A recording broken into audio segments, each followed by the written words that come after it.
تحریک آزادی میں علماء اکرام کا کردار۔ تہنیت آفرین ملک منڈی بہاولدین۔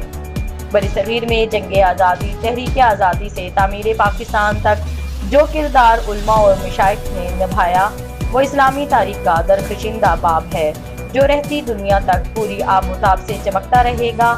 دین اکبری کے خلاف اٹھ کھڑے ہونے والے حضرت شاہ ولی اللہ یا تحریک حصول پاکستان کے علماء و مشائخ نے سب نے نہایت اہم کردار ادا کیا۔ تاریخ پر سرسری سی نظر ڈالیں تو مولانا شبیر احمد عثمانی نے تحریک پاکستان کے دوران ہندوستان کا دورہ کیا اور حصول پاکستان کے لیے راہ ہموار کی۔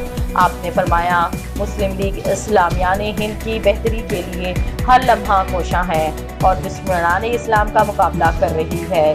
علماء نے کسی موقع پر قائد اعظم کو مایوس نہیں کیا۔ مالی مدد کے لیے پیر سید جماعت علی شاہ نے اپنے خزانے کا منہ کھول دیا اور مالی مدد سے کبھی انکار نہیں کیا۔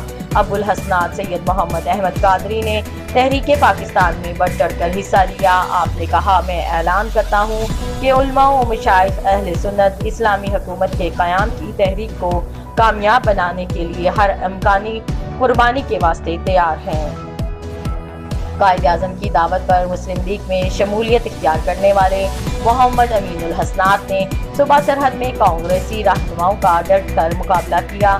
مولانا مفتی محمد شفیع نے نہ صرف اپنی تقریروں بلکہ اپنے قلم کے ذریعے بھی تحریک آزادی میں اپنا کردار ادا کیا۔ آپ نے ہی فتویٰ دیا کہ اکٹھے رہنا ملک اسلام کے لیے نقصان دہ ہے۔ اس فتوے کی وجہ سے مسلمانوں کا جوش و خروش بڑھ گیا۔ علماء و مشائخ کا کردار بہت اہمیت کا حامل ہے جس کو اختصار کے ساتھ پیش کرنا مشکل ہے۔ ان مشائخ کے علاوہ مولانا شاہ عبد العلیم، خواجہ محمد قمر الدین، مولانا سید محمد نعیم الدین، مولانا عبدالستار نیازی وغیرہ نے تحریک پاکستان میں اہم کردار ادا کیا۔